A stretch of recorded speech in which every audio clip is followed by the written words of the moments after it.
All right, chapter 14 of Genesis. I hope you're enjoying these videos. Hopefully you're following along with them and continuing to move forward through these chapters. Make sure you're following in the book of Abraham as well. Lots of good stuff we get to learn in there. There's different quotes I put in Genesis versus the book of Abraham. So if you want to get a more full picture, watch those videos in Abraham as well as Genesis to get a more complete picture of how this Abraham's life worked out. So chapter 14, Lot is captured in the battles of the kings. He is rescued by Abram. Melchizedek administers bread and wine and blesses Abram. Abram pays tithes. He declines to accept the spoils of conquest. So let's look at this. This is some interesting stories that we don't hear a lot about in the traditions. We hear about Abraham, we hear about Lot, Sodom and Gomorrah and his wife and all that stuff. But this is one of the stories that we don't hear a lot about. So let's get into this. Verse 1. And it came to pass in the days of Amraphel, the king of Shinar, Arioch, king of Elasar, Chedorlaomer, king of Elam, and Tidal, king of nations. So these are several different kings. Of course, Shinar is in the Bible dictionary. Chedorlaomer is in the Bible dictionary as well. So if you want to look up the name of that king, a little bit more about him, you can.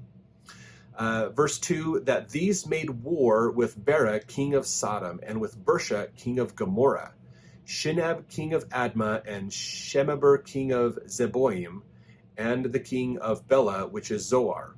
Now, Gomorrah, Zeboim, both of those names are in the Bible dictionary if you want to learn more about those.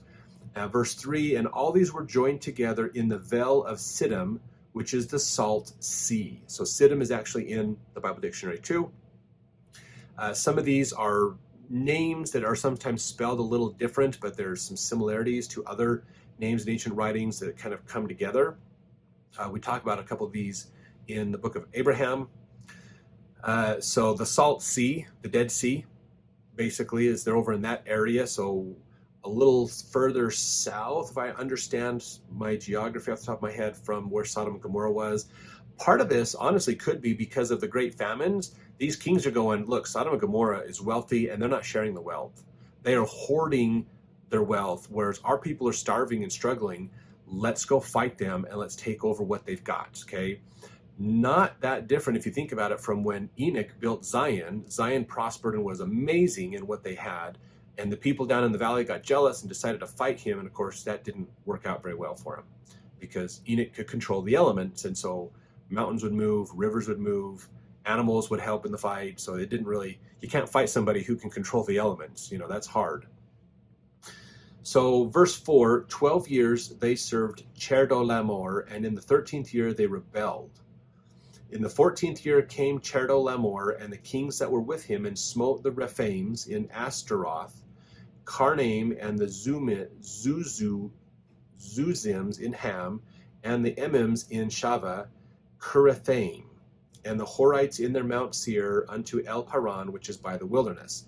So if you want to look these up, you can pull up some of the maps in the back of the Bible to learn some of these, to see where some of this geography is. Rephaims is in the Bible dictionary. Emims is in the Bible dictionary as well. Seir, Paran, Kadesh, Zeboim, all those are Bible dictionary.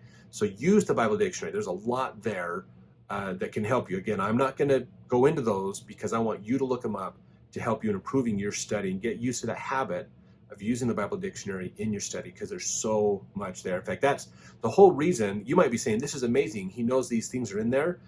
The whole reason that I can tell you that these things are in the Bible dictionary is because I read the Bible dictionary, and then every time the Bible dictionary referenced a scripture, I put a note in my scriptures that that word was in the Bible dictionary. Just so you know. I added all that myself. All right, so now there's rebellions, there's these wars that are going on. Verse 7, and they returned and came to En Mishpat, which is Kadesh, and smote all the country of the Amalekites, and also the Amorites that dwelt in Hazazon Tamar. So these are areas that are, I think, farther south than the Canaanite lands where Abraham and them are, but there's a lot of things that are happening there. Verse 8, and there went out the king of Sodom and the king of Gomorrah and the king of Admah and the king of Zeboim, the king of Bela, the name is Zoar, and they joined battle with them in the Vale of Siddim. So there's lots going on here, these battles with Chedorlaomer. the king of Elam, and with Tidal, king of nations, and Amraphel, king of Shinar, Arioch, king of Elasar, 4 kings with 5. And the vale of Siddim was full of slime pits.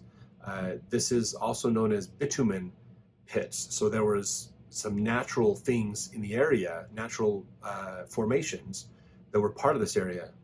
And the kings of Sodom and Gomorrah fled and fell there, and they that remained fled to the mountain. And they took all the goods of Sodom and Gomorrah and all their victuals and went their way.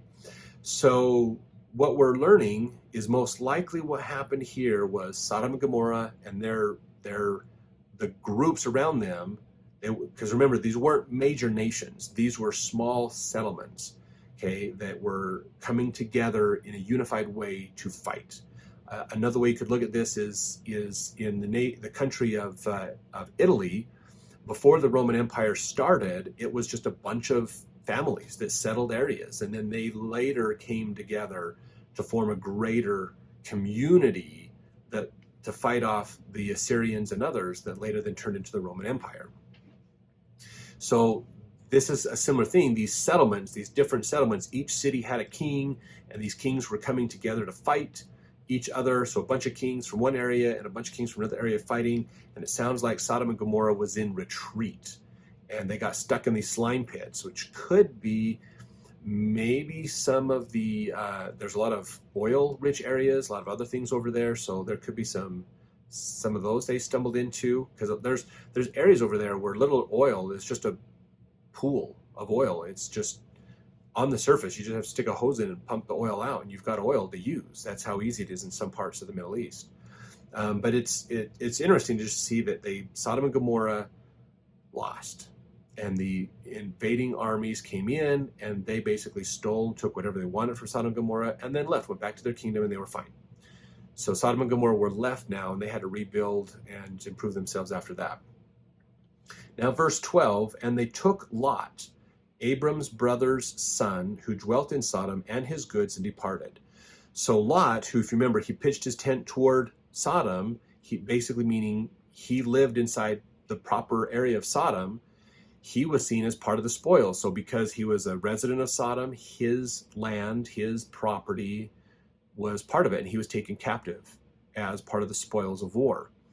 So Hugh Nibley says in his book, Abraham in Egypt, in Canaan, Abraham's nephew Lot, catching the spirit of the times, declared that he preferred suburban Sodom to the society of his uncle, saying, I want neither Abraham nor his God, and moved down into the crowded and prosperous plain.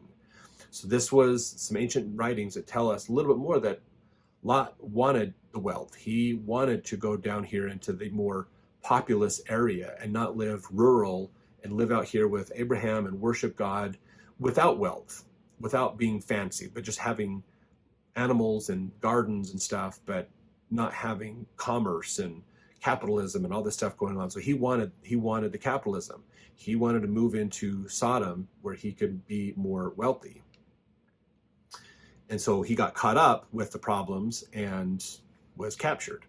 So verse 13, and there came one that had escaped and told Abram the Hebrew, for he dwelt in the plain of Mamre, in the plain of Mamre the Amorite, brother of Eshcol and brother of Aner, and these were confederate with Abraham. So Abraham's living in an area where other people had previously lived as well, and so they're all working with Abraham, basically, to work the land and to do things. Incidentally, the word Hebrew is in the Bible dictionary too. Verse 14, when Abram heard that his brother was taken captive, he armed his trained servants, born in his own house, 318, and pursued them unto Dan. So realize he says that his brother's taken captive, but actually it was his brother's son that was taken captive. So a little bit of a misunderstanding in the translation. Verse 15, and he divided himself against them, he and his servants, by night, and smote them, and pursued them unto Hobah, which is on the left hand of Damascus. And he brought back all the goods, and also brought again his brother Lot, and his goods, and the women also, and the people. So Abram used his people, and he went down and ended up basically kind of doing his own little special ops insertion, getting in there, getting Lot and his stuff back. He didn't get Sodom and Gomorrah stuff back, just Lot and his stuff. and brought it back up to restore Lot, basically. Left the rest of it, didn't bother the rest of it. Verse 17, and the king of Sodom went out to meet him after his return from the slaughter of Chedorlaomer and of the kings that were with him in the valley of Shaveh, which is the king's dale. And 18, and Melchizedek, king of Salem, brought forth bread and wine, and he was the priest of the Most High God. Genesis 14:17 also has in here that goes along with this, Joseph Smith's translation, and he brake bread and blessed it, and he blessed the wine, he being the priest of the Most High God. So he brings bread and wine to honor what Abraham did, basically to help out. And he blessed him and said, blessed be Abram of the Most High God, possessor of heaven and earth. Now Melchizedek, you can look that up in the Bible dictionary as well, and Salem also. Some cool stuff around his legends and stories that we talk about in the book of Abraham. So go look those up to want to learn more about Melchizedek and where he came from. Some cool stories, really cool stories. And blessed, in verse 20, and blessed he be the Most High God, which hath delivered thine enemies into thine hand, and he gave him tithes of all. And verse 21, and the king of Sodom said unto Abraham, give me the persons, and take the goods to thyself. And Abram said to the king of Sodom, I have lifted up mine hand unto the Lord, the Most High God, the possessor of heaven and earth, that I will not take from a thread even to a shoe latchet, and that I will not take anything that is thine, lest thou shouldst say, I have made Abram rich. So there's a tithe here, and the book of Abraham says that Abraham paid a tithe to Melchizedek of what he got, basically. And now the king of Sodom says, hey, look, give me the people back. You can keep the stuff. That's yours. You basically acquired a lot. So apparently I have to correct my earlier thought that Abraham only got Lot's stuff back. Apparently Abram went down there and got lots more than that back.